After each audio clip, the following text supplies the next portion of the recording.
What's going on? I'm King Cole, and welcome back to another Ritual Motion session. And for the first time on this channel, I am not alone. As you can see, I do have a guest with me. You may know him from such things as giving Vulcan a massage in between games or ranting about Swain changes on Twitter. But he is one of the foremost experts in esports physical therapy. And he is a pleasure to have on this show. Thank you so much for joining me, Dr. Jordan Tsai, aka Doc Respawn. Thanks for joining me, Doc. Hey, thanks for having me. So I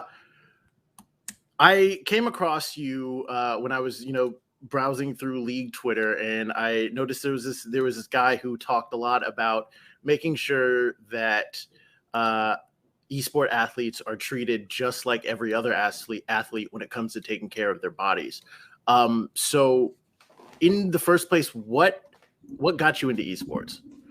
I mean, if we think about like gaming itself, like it's really about gaming. I've always liked gaming. So esports for me was just kind of that natural evolution of like what I was into. I'm a naturally competitive person. I've really been into sports for a long time as well.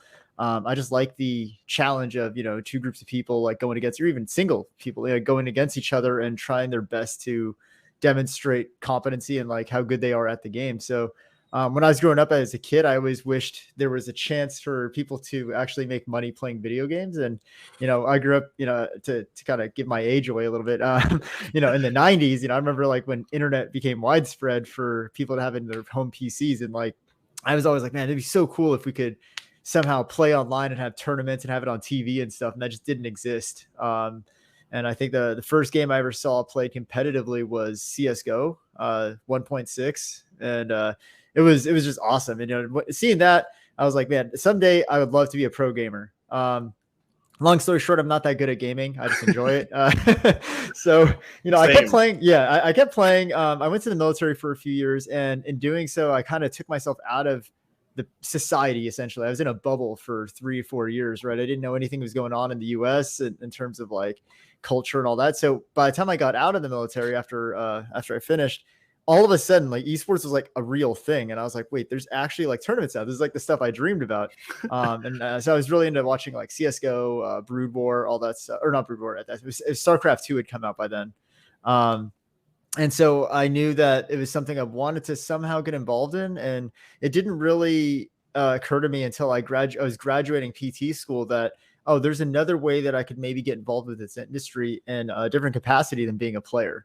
And so I decided as soon as I graduated that it was my goal to get involved with professional esports at some level, no matter what it took, like to be a PT basically for professional gamers. And from there, I was just kept pursuing it, did a lot of work for free, put out content, tried to network with people. When I finally got a shot to work with a team, I auditioned essentially and then ran with it. So since then, it's been a bigger focus of my life. I'm starting to devote more of my time each week to doing that. I also own and manage an outpatient physical therapy practice. That's my day job. Esports was always kind of a secondary side thing for me after work on weekends, whenever I had time to devote to it. So you mentioned, you started with CSGO, but recently you've been seen a lot more in the league space. When did that kind of transition from like CSGO and StarCraft occur into League of Legends? I was a big fan of CSGO and StarCraft when I graduated PT school. That was originally the plan. It was like, I want to work with CSGO teams. The first team I got to work with professionally though was Cloud9, and it was for their League of Legends team. It was 2018. And I was like, okay, well, here's a game I'd heard of. I knew what League was, but I never played it. I always thought it was like kind of a Dota knockoff when it first came out. Cause I was, I played Dota back in Warcraft 3 days. And so I was like, well, I've never really played it. So it doesn't seem like my type of game. I usually like playing shooters, but I'll try it out. Cause I felt like if I'm going to work with these pro players, I'm a big believer in knowing your audience and knowing who you're working with. So I did as much research as I could into each individual player. I tried to learn about the LCS and like about the background, the culture. And I was like, the other thing is I have to know the game. So I started playing in season 9. So there's a really steep learning curve. And I remember talking to Zazel, because I was like, oh, I don't know how to play this game. I'm gonna start a support, because at least I don't have to CS, right? I could just I have a teammate with me. It feels safer. Same exact thought process here.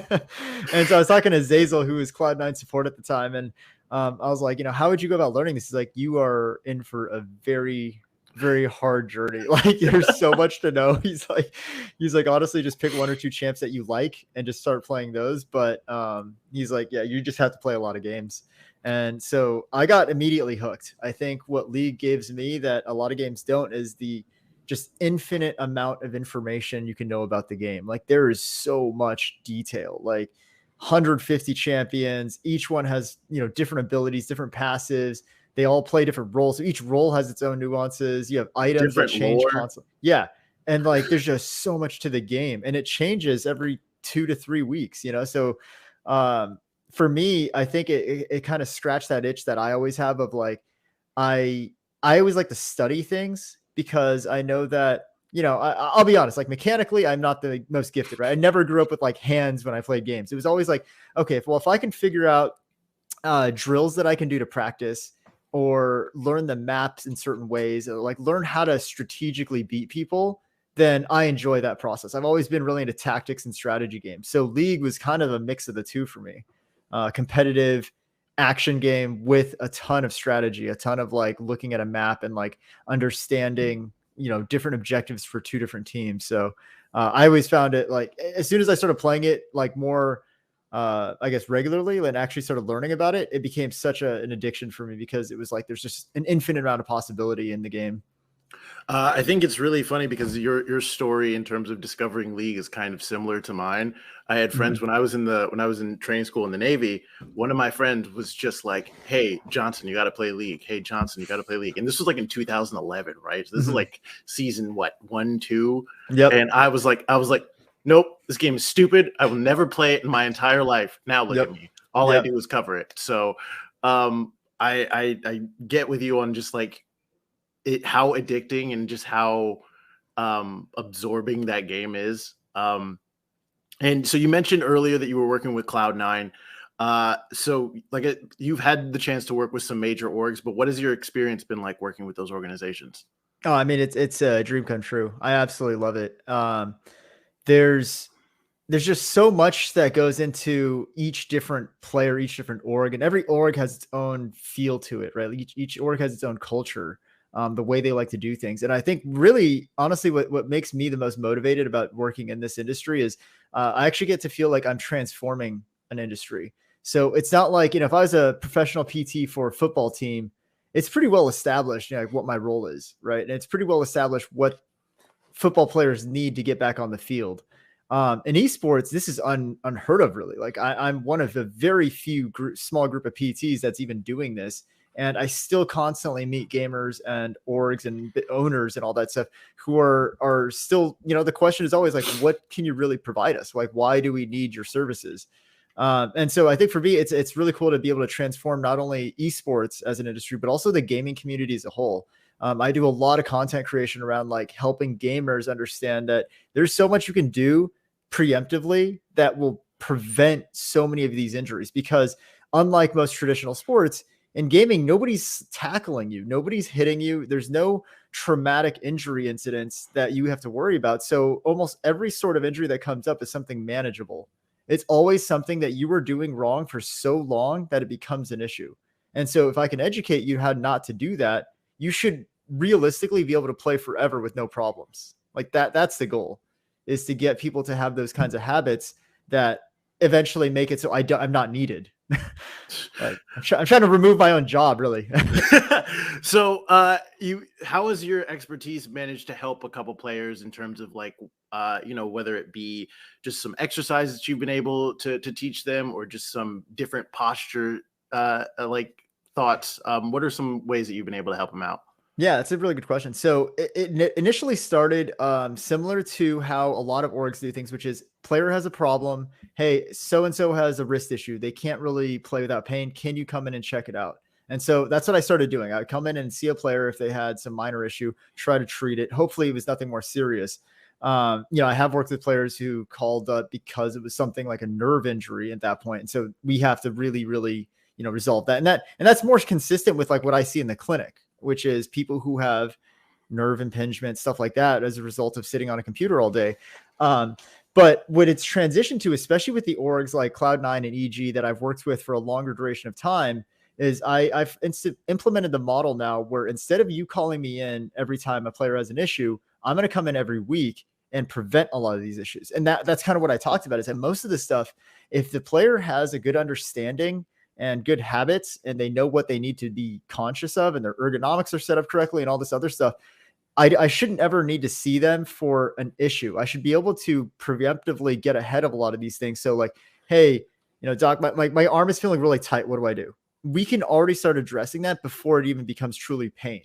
And that's kind of my focus now, is the orgs that I work with. I've been there for a couple of years, so it's been easy to now have a system in place where I'm meeting with players pre-season. I'm actually going to go see Cloud9 tomorrow. Like, season hasn't even started. We're going to start doing all this stuff early on so that by the time we're midway through the season into playoffs, this is routine. This is not like we're playing catch up. We're trying to stay ahead of the curve in terms of physical preparedness.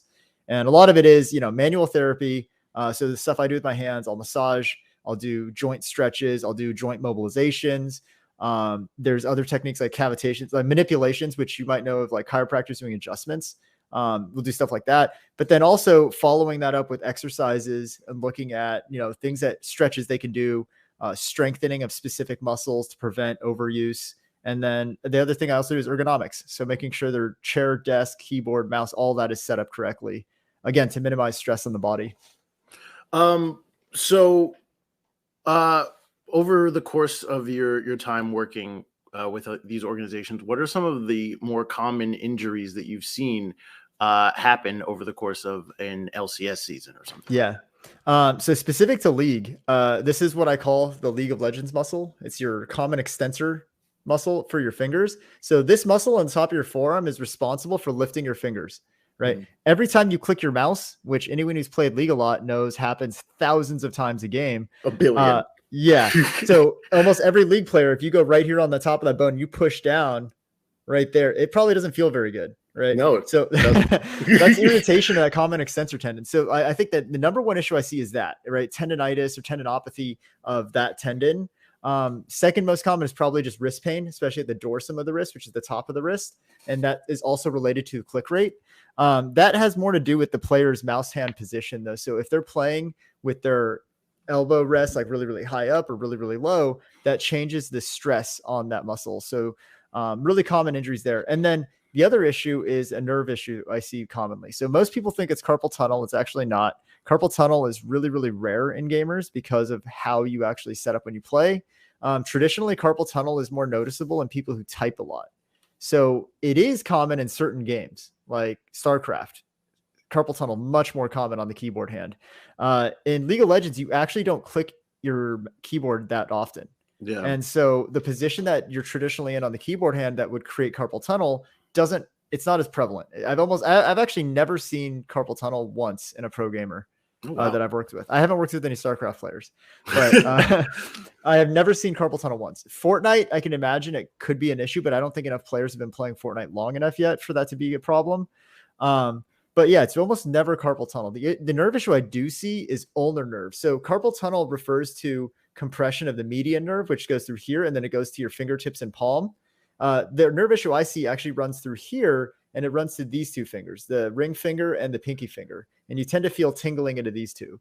The reason that ulnar nerve issues are more common is that the ulnar nerve runs along this pinky side of your arm all the way down into your funny bone. So when you hit your funny bone, that's the ulnar nerve. When you play, you are literally putting pressure on that nerve most of the time if you don't have an armrest. So players who put their arm at the edge of the table, it's just compressing that ulnar nerve while they're moving their hand. And so that's a much more common one. So, with compressing the ulnar nerve and things of that nature, what are some few things that people at home can do to avoid, compressing the ulnar nerve and, wind up getting that long-term injury? Yeah. Number one is the right setup, right? So having your forearm horizontal in respect to the ground, having your mouse So your desk and your elbow rest on your chair level so that you're playing as horizontal as possible. And then that also distributes pressure more evenly across your whole arm. The more surface area of your arm that's in contact with the support, the less pressure there is at any one point. Right. So that's really important is pressure distribution will help a lot with reducing that. And then the other stuff you can do, so that reduces stress as you play. The other stuff you can do is recovery or rehab would be ulnar nerve glides, where you try to bring your pinky like behind your ear and then back out. So you can kind of see I'm extending my arm out and then back in. So as you do that, you might actually feel some tingling or, numbness going into those two fingers. It's really common. So mobilizing those nerves and going through full range of motion will help a lot. The reason that a lot of these nerve issues are common in gamers is because when you play, you're literally going through a fraction of your movement, your total available movement range, over and over and over for hours at a time. That'd be like if I gave you a dumbbell, like even a 5-pound dumbbell, and I told you to do a bicep curl, but you're only going to go this far for 2 hours. It's going to feel absolutely miserable on the muscles, on the nerves, everything, right? So what I always try to tell players to do is between games, try to go through full range of motion. Use the range that you have. It's one of those things of like, that saying, if you don't use it, you lose it. It's very, very true with nerve mobility because your body's hyper efficient. And if you don't ever go through full range, your body will think, I don't need this nerve to be as long as it is. It will start to shorten and it will actually get tight. Wow. And so same thing happens to muscles. Sarcomeres are removed because they want to be as efficient as possible. So the more that you can go through full range, the less you're going to develop these issues. And it's got to be a regular thing. So one of the concepts I stress now with a lot of my guys is, and girls now actually, which is great. Is Shouts out to Sumia. Yeah. So one of the things I stress now is if you want a game for the rest of your life, right? Not even just as a professional, if you are a gamer who wants to play games for the rest of your life, there is no way you can avoid doing this stuff. There's an inherent level of stress that will develop as you play that will never be avoidable. So you have to think of it as an accumulation that you have to manage throughout the whole entire time you want to play. Anyone who tunes into my stream and stuff like that, I'm very I'm not religious because sometimes I'll forget, but I do try in between every game. I'll take the chat of I'm going to do some stretches. We're going to go through all of our stuff. I try to practice what I preach when it comes to that stuff because there's no difference between a pro and a casual gamer when it comes to the biomechanical load of when they play, right? So Faker playing a game of League is undergoing basically the exact same amount of physical stress as a Silver 1 player who is in their, they're just playing the exact same game. Mm-hmm. And so when you think about it, that's a huge difference between pro sports and non-pro sports in the traditional sports sense. Right. An amateur soccer player is undergoing a fraction of the stress that a professional is, right? They're training everything throughout the day, even the game itself. They're not running as hard. They're not kicking as hard. There's a lot less physical stress on them. In esports and in gaming, it's completely the opposite. It's identical. And so it's really, really important for players, even not at the pro level, to think about it like that. You have to treat yourself like a pro because essentially you're doing the same thing. All right. So following up on that, for some of us older gamers, our bodies may have a little bit more wear and tear than most people, maybe aggravating an old term paper injury or something like that. So what are some things that we can keep in mind? I know I don't do it as much as I should, but in between games, try and just do some basic stretches or something like that, just to make sure that I'm not aggravating things. But what are some other things that the older people who may have a little bit more use on their gear than others, what are some things that they can do to make sure they don't aggravate anything? So, there's a lot of specific stuff you could do, but I'll go through some of that. But conceptually, what you want to think about is everything that hasn't moved in that hour should move. And every position that you're in for that hour should be reversed. So what that means is if you're sitting playing on a PC, I'm going to be specific to League because it's just the easiest to talk about right now. If you're playing on a PC and your shoulders are forward and your neck is forward and you're hunched over, all right, that's not ideal, but it's fine. You could work on that in other ways. But if this is your position, then after the game, you should try to reverse that. You should bring your head back. You should bring your shoulder blades together behind you. You should stretch your chest up. You should want to reverse all those positions, right? Get yourself out of the position that you were in. And then take yourself through full range of motion. So the stuff that wasn't moving at all, your entire trunk, your neck, nothing was moving, right? You might have moved your eyes a little bit, maybe your head, but you want to think about turning all the way left, all the way right, look up, look down, twist your entire body, right? I see someone in chat said like cracks and pops. Yeah, those are good. Cracking your joints is not bad for you. What it indicates is that the joint has been in one position for so long that it's built up basically a certain amount of pressure due to gas formation. And when you twist and you open that joint up, it pops. It's a release of that gas, a release of that pressure. It feels really good. So that's, yeah. So if you've been really, really stiff and you move and you hear like, bah, bah, bah, bah, like all these pops, like that's your indication. Like maybe I should move a little bit more frequently, right? You don't want to get to that point where everything is so tight and stiff that it blows up like that. So as frequently as you can, what I tell them is, go through your entire range of motion in all the major directions. So rotation, front and back, that's the easiest way to think about it. And then same thing with your hands, go through your full range again, do some wrist circles, a lot of times also learning to listen to your body will help a lot. Your body will tell you, like after you play, like, man, my shoulders are super sore, right? So I need to stretch those. I'm going to pull my neck to the side. A lot of players will subconsciously have stretches they go to because they're used to kind of interpreting like what their body needs. Just learn to listen.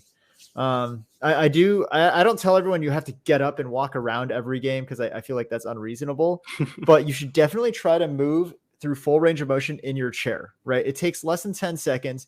And what I always try to tell people is you make habits by attaching relevance. So if you're used to going into champ select and you pick your champion, you set your runes based on your matchup, now you're done. Instead of just like AFKing and like, going on YouTube, that's your chance to do some stretches before the game actually starts. And then that becomes, once that's a habit, it becomes so reinforceable because every time you play the game, you go through this exact same process. You pick your champion, you set your runes, you do your stretches. Now you're ready to play. Yeah, because champ select is always going to be there. It's always going to happen. As you always have this indicator, like I need to do this, I need to do this, right? And players are really good at remembering that stuff in game. So what I try to do is attach it to an IRL event that you need to do too. As soon as you're done with your runes, your next step should be, okay, I'm going to stretch real quick. Now I'm ready to play. Right. Nice. Yeah. Awesome. Because I know there are some times when like if I've been streaming a lot, if I've been playing a lot of League, I'll notice after a while, you mentioned that I sometimes I tell my girlfriend, I was like, oh no, I have gamer's elbow again. It's actually the exact same pathology as tennis elbow. Really? Yeah. So it's lateral epicondylitis or epicondylgia is the same thing as tennis elbow, which is also the same thing as gamer's elbow, essentially. Yeah. It's weird how these events can be perceived so differently by, general society, pro gamers. There's a lot of people who will be like, oh, these guys they're just sitting down, and like a tennis player like Serena Williams, like, oh, well, look at what an athlete she is. And I'm like, they get this exact same injury by doing completely opposite things. But thank you so much for taking the time. One of the things I wanted to ask you was over your experience working in the esports realm, what has been like your most memorable experience? Man, that's a really, I mean, actually I would say that's a tough one, but it's actually a really easy one. It was definitely being on stage with EG at the LCS finals last event. Like that was it for me. Like that was like the culmination of like what I wanted out of all of this, right? Like was to be able to stand on stage with a team winning a championship. Like, and it was just an incredible like experience to be there in front of a crowd for the first time in 2 years, to see like fireworks and everything, and then have all my guys like actually lift a trophy for the first time in a lot of their careers. It was just such a cool feeling. And knowing that the amount of work that we put in, with EG, I'm not just physical therapy with them. I'm also really involved with their performance side. So I work, I have meetings I had a meeting this morning. So meetings every week with Artemis, who's their performance coach, their coaches, Dr. Lindsay Migliori, who's their head of performance. And we meet every week and we talk about what are ways that we can structure training, practice. What are all the mental stuff that we know? Edward Cleland, he's our mental performance coach as well. Like all this stuff comes together, and it's a comprehensive team that puts all this in place to allow players to do the best that they can. And so that's one of the cool things about EG specifically, but a lot of teams, is that it's a way to have a whole bunch of different specialties come together, and it's all about enabling the player, right? We want it so that each player, when they go on stage, there isn't anything that they have to think about except playing this game. like winning this game. And so there's so many people all involved with this process. And I think a lot of fans don't really realize what goes on behind the scenes when it comes to getting a team to that level. And it's a process. You know, the first half of the split, we were struggling and there was a lot of issues and there was a lot of behind the scenes stuff. And the thing is, fans only see the 1 game a week, 2 games a week that their team plays, right? But behind the scenes, you got 25 scrims that have occurred. And so EG was known as that team where they would smash a lot of their scrims and they would show up on stage and they would lose to a team they're supposed to beat. And that was kind of what we were working on. Is it goes beyond just play better, right? There's so much more at this level than players being good and players not being good. You have to address all the other stuff. Like, was that player in pain? Was that player tired? Was that player stressed about something outside of the game? Like, there's so many other factors that translate into in-game performance that has to be addressed by us on the outside. So I think that culmination was like by far the coolest thing for me, just because I was actually there. I obviously, have amazing memories too. So I worked with Cloud9, the split that they went to Worlds and went to semis. That was the first split I worked with them. And I remember staying up until 2 a.m, watching. I think the game started at like 3 or 4. I was up watching that match against Africa Freaks. And when they beat them, I was like, oh my God, we made it to semis at Worlds. And I thought that was big. I didn't really understand the context of no NA team has ever been this far. So after I read up on that later, I was like, holy crap. Like, that was huge. That was a huge event, that they made it that far. So that was a really cool feeling. And that kind of cemented my initial motivation. Like, I want to keep doing this. Right. And then after the EG LCS final, this last split, it really is just, this is what I want to do. Like, I love this stuff. There's, it ties into everything I'm interested in my life, which is, how do I get people to perform at their maximum? And that doesn't just mean like in game, it means like physically, mentally. How do we get people to level up to their full capacity? That's what I'm really interested in. This is an interesting question, Mia. Does everyone call each other by gamer tag? It depends. Some people go by their gamer tag, some people don't. Like, it's really weird. Actually, it kind of just depends on how well you know the players. Some players, they call themselves by their name, and some players call themselves like nobody calls Fudge anything but Fudge. Like, his name's like Ibrahim, right? Like, nobody calls him that. Like, yeah, they all call him Fudge. But like, Vulcan, everyone calls him Phil. So it's like it just depends on who the player is, and kind of what they go by. So Maya is also my girlfriend. Okay. And Maya. So we watch LCS sometimes. And one of the things that she loves is the fact that Danny's real name is Kyle. Yeah, that's a confusing one. Yeah, she just thinks it's hilarious. Yeah. But one of the things that you mentioned was like being up at like stupid o'clock in the morning to watch. You learning later in life. I learned it like only like within the last like year or so, the NA history at international events, and that just being a very sad history. Yeah. But at the end of the day, you do this because you love it. You do this because you're a fan. So what is that like in the fan aspect of it, being able to be as closely involved as you are with like the LCS? Yeah. The cool thing is as a fan, obviously I want LCS to do well. I want our teams to improve.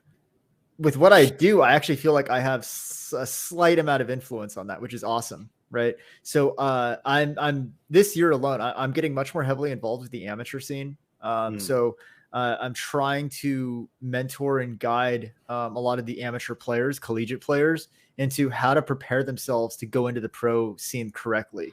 Right. Like, what are habits you can develop now, not just in terms of physical habits, but game habits? What are ways that you can start taking advantage of what we know in sports science and motor learning and skill acquisition and apply this stuff to your own training to make you the best possible player of that you could be? Like, I really, and it goes beyond teams, right? Because obviously I'm very, very loyal to the teams I work with, but there's no competitive advantage that I provide to a team that I don't provide to every team that wants to bring me on. And so what I look for is like, I'm obviously on weekends, if my teams are playing each other, I don't root for anyone. I just want a good game. But I am a fan of watching, my guys do well and watching them show up on stage and like beat other teams and win championships. That's awesome. But at the end of the day, what I really want is for the LCS to develop the right way. And so as much as I can influence owners, coaches, support staff, performance staff to bring some of the stuff that we know from outside of esports into esports in terms of developing performance, then that's what I'm trying to do. I'm trying to push for a lot of that stuff. Systematic changes to how practice is done. Like, I think that League of Legends, the way that pro practice goes right now is highly inefficient, and it's really not good for development. It's too randomized. There's no other sport on earth, even any other game on earth, I don't think, at the professional esport level, that pros will just scrim each other, and that's the extent of their practice, right? Yeah. Like even CSGO, they don't just scrim. They spend a lot of time developing lineups. They spend a lot of time practicing entries. Everything is choreographed. So when you see a pro CSGO team enter a bomb site, it's so orchestrated because they've practiced the timing on all of those grenades, all of those flashes going out at the exact same time. And they know exactly where they're going to be so that when they enter, they're already looking in the directions they need to be looking. So everyone is covered. You don't do that by running scrims over and over. You do that by setting up that scenario and doing it 20 times, right? 100 times.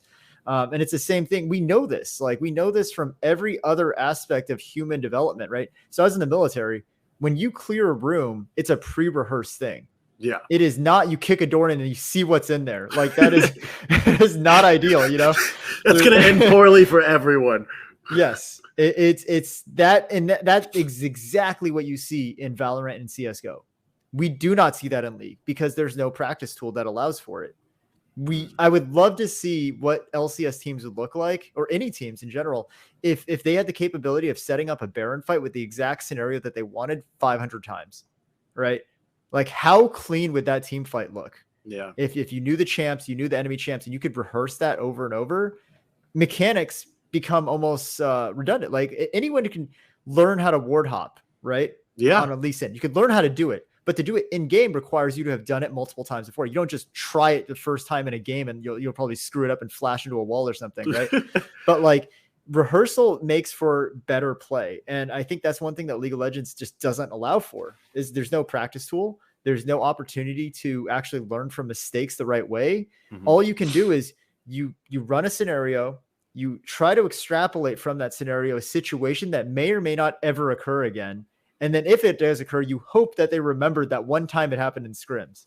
Like, so to me, it's just, that's not optimal for development. Mm-hmm. And so when I always hear about the debate about, like, are pros practicing enough in LCS? Is it enough compared to Korea and China? Like, that's the wrong question to ask, because hours doesn't determine the quality of the practice at all. We know that. Yeah. We know that from every other sport. We know that from every other piece of article and research written on human development and skills. Like, repetition is not enough. You need design. Yeah. And so, especially when they talk about, like, comparing us to LPL and LCK, if you think about the advantages of LCK and LPL, is that they have better practice environments in solo queue, right? So solo queue hours are more meaningful to those players. In the NA solo queue, it's a toss up, you know. It's such a grab bag of, are you going to get target inted? Are you going to get one tricks on your team? Are you going to get players who literally are boosted and don't care? Like, it's just so chaotic. Or streamers who are just doing a challenge. Yeah. Like, they're going to play A to Z random champs. So you might just happen to be in the game where they decide to play a zillion jungle and you have to deal with it, you know, and you're like, how do you practice with that? You know? So, yeah. It's just a different environment. And so I think NA, if they want to catch up, because realistically, we're not at the level, right? If they want to catch up to LCK and LPL, then we cannot, there's no logic to us copying their practice techniques. Yeah. You'll never catch up to someone copying what they're doing. You have to innovate. You have to change what you're doing in order to find some advantage somewhere that they don't have. And so I think hopefully we're seeing a shift towards that, but that's what I'm really pushing teams for. I had this conversation with someone on C9 and they kind of laughed at me, but I'm like, but they agree, like, at some level. You would learn more in a scrim block of 5 games if you played the exact same team comp 5 times. Yeah. Regardless of what they pick. Play your same team comp 5 times. Make them beat it. And if they beat it, great. Play it again. Make them continue to beat it. because you're going to learn the limits of your comp. You're going to learn how to play that comp better. You're going to learn where you're, you know, we always learn about champ power spikes. You're going to learn where the comp power spikes too. Like, oh, this whole comp comes online around now, and this is when we want to be fighting, you know, like, and you can know all that stuff in theory, being high elo and all the coaches and stuff know that. But again, how often have we seen theory fall flat, right? Like in game. I want this split. I'm actually going to do it. I'm going to count how many Twitter analysts I can find regularly that tweet like, oh, it's a draft gap.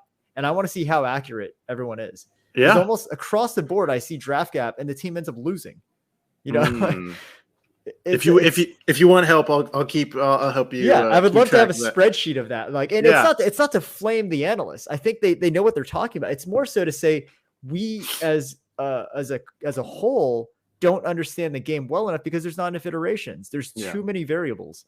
So that's just one thing that I think NA needs to really, really change. And that's one thing that I feel is cool for me as a fan, because I want to see that improvement, you know, and I can hopefully influence and guide those conversations amongst the people who are actually doing it so that they think outside the box a little bit and they think differently about it. Yeah. It sounds like you're trying to make sure that NA League of Legends make sure they're working smarter, not necessarily harder. Exactly. Because we have to. You can't work harder because your ROI, your return on investment, has diminishing returns anyway, but it's already starting at a level below where theirs is. How can you ever catch up? It doesn't make sense. You know, you could play NA high elo solo queue 12 hours a day, and you're not going to get as good a practice out of that. And you're probably just going to get tilted and burned out compared to an LCK player who plays Korean solo queue for 4 hours. Yeah. They're going to get higher quality games. They're going to get faster games, and they're going to be done sooner than you, which means they can then now go rest or VOD review or learn from what they just did. And you're still out there grinding solo queue games. Like that it doesn't make sense doing it that way. So yeah, I'm a really, really firm believer. Now, I would flip the script if we had a solo queue environment like Korea. I would say, yes, more is maybe better because this has currently been shown to work. The reason I think it's different than just black and white, like directly applying what we know in sports science to League, is that unlike traditional sports, League is constantly changing. And so in that sense, the more reps you get, the more variability you're exposed to, you actually get more out of that, but it has to be quality reps. Right. Like I can go on that stuff all day. Like I think about this all the time. We have a quick question in chat. It's why or how is like the Korean solo queue environment different? And I think that also leads into the question on why you see so many teams doing like Korean boot camps and things of that nature. It's exactly because of that. Because when people say that NA players are lazy, they're not lazy. They're smart because they understand that solo queue is not the optimal environment to spend all of their time. So when they go to Korean boot camp, though, they grind. Like most of the NA players I know that go to Korean solo queue boot camp, they play just as many hours, if not more, than the Koreans do, because they know what they're there for. They're trying to get better. So I can't really speak from experience. One, I'm not high elo, right? So I don't actually, I could see the difference when I see him play, but I can't realistically say I feel the difference because like I've never played in Korea. I've never played in high elo. But when you watch, from what I understand, when I talk to pros about it, when you go to Korea, every single player from silver onward is trying to win the game. There's not as much of the ego about like, I want to carry the game as you see in NA. They want to win the game. And in LPL, the difference is that they say in LPL, when you play in the Chinese server, if you take a bad fight, your whole team will hard commit to it because they understand that the odds of you winning that fight are much better if all 5 go in than if you just int. And NA, like, oh, my player's inting, and they just leave you to die. But you know what they get out of that? Nothing. They just take a loss, you know? Now you've given up gold. Now they can't do the objectives. You just lose everything when a player ints. With them in LPL, they're like, they'd rather just roll the dice. Let's win this fight. Maybe if we out mechanic them, we might just win this regardless if it was int or not. Now we get the dragon. Now we get to actually take advantage of a situation. But if we don't, we're going to lose anyway. So they end the game faster too. Yeah. So it's just the mentality is different. And then also, because of the competitive nature, right? There's a desire in Korea and in China to get to the pro level. Players in Diamond up are grinding to go pro. You don't see that in NA. No. Players are just trying to get challengers so they can stream, or so they can say they hit challenger. The amateur to academy to pros, to LCS scene is that the whole path is very blurry. And it feels for a lot of, I talked to a lot of very high low players who are not going pro. And it was a tweet I actually made. It's like, why aren't you going pro if you're high elo? And there's so many other factors. Like, one, it's unstable, right? You don't get really paid until you're in at least academy. Yeah. And even then it's not that much. And then two, you might just get dropped because so-and-so wants to import a player from Korea who just got kicked off their team. Yeah. And you just lose your spot because you're an NA mid. It's like there's Jensen. there's so many narratives around this stuff where it's just really, really hard for players to feel motivated to want to actually improve at the game versus getting high elo. There's a difference there, right? If you're trying to become pro, you have to play the game very differently than if you were trying to get challenger. Those are two very different goals. You can get challenger if you're good enough, if you one trick, right? Like you just play one champion to the limits of its ability and you were that good at it and you understand the game well, if you can hit challenger. Can you go pro? Absolutely not. Like, because off of that champion, you probably can't play at a pro level. Yeah. So players who want to go pro need to be basically challenger level in terms of game knowledge, but also have a champ ocean. You need to have like 4 or 5 very, very consistent champions that you can pocket pick out, as well as being able to adapt to the meta as it shifts, right? You can't just be a tank player. You can, but then it becomes a huge glaring weakness that gets exposed very quickly and competitive. So I think that more players, even at like low elo level, need to be thinking about the game differently. And that's the most frustrating thing for me, right? I'm low elo, but I get so many games where like it feels like my team literally doesn't care about winning at all because the ego, like, oh, you didn't gank my top lane, so I'm 0-3 now, even though you should just be weak sided and just farm, but they're 0-3. And so they just like start inting and running it down, even despite that. This literally just happened to me today, despite the fact that our entire team is fed. We have 3 turret advantage. We have all the drags. You're going to run it down. Why? When you literally, if you just don't die, we win the game. Yeah. But they can't handle it. Like players at that elo just won't do it. And then it goes all the way up the chain. I hear challenger level players tell me it doesn't get any better. You get to challenger and it's the exact same experience, right? People who just think they're better at the game than they actually are. I think that's a problem. Also, I think in NA, we don't respect our pros, right? Yeah. So I've heard that a lot. Like a lot of challenger players don't respect the game when they see, a pro player there. Like you see Fudge is your top laner. I'd be like, holy crap, I want to perform, I'd just be like, I'm roaming top all game long. But like in NA, it's not like that. They're like, oh, he's pro. He thinks he's so good. And they don't play for him, or they try to int him even, and it's like in Korea, like you saw what happened this year where Faker was getting inted. He made a tweet about it and all those accounts got banned. Yeah. Like that was fast. You don't int Faker, like it's not so the culture there is like when you get superstar pros and all that, the people want to play for them. They really want to win. They want to get to their level. They want to compete against them. If you're matched up against someone like Faker, you want to play your absolute best, right? To actually beat them. And I think it's a cultural shift. It's just very different from the bottom up. It's not just high elo that's like that. All right. I mean, I agree with you entirely in terms of NA solo queue and the environment. I have so many feelings on that. But I have one final question from you. I know that we're getting close to time, so I want to be respectful of that. But this is my last question for you, and it's a doozy, so you better be ready. All right. If you could wave a magic wand and change one thing in esports, what would it be? That's a tough one because like like esports is huge, right? There's so many different games. Let's reduce it down to League of Legends. If I could change one thing about League, I think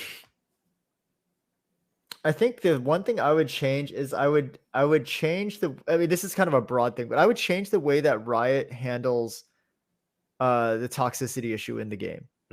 Because I think if there were like I wish I would make all of NA locked to one account.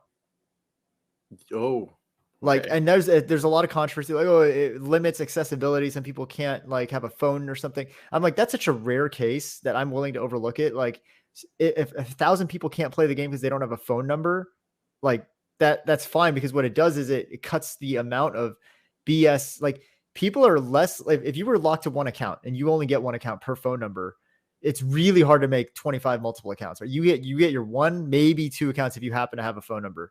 Yeah. You're much less likely to just grief people and be toxic and say slurs and all this other stuff because you're going to get permabanned. Yeah. You know, and I think that actually would be a good thing.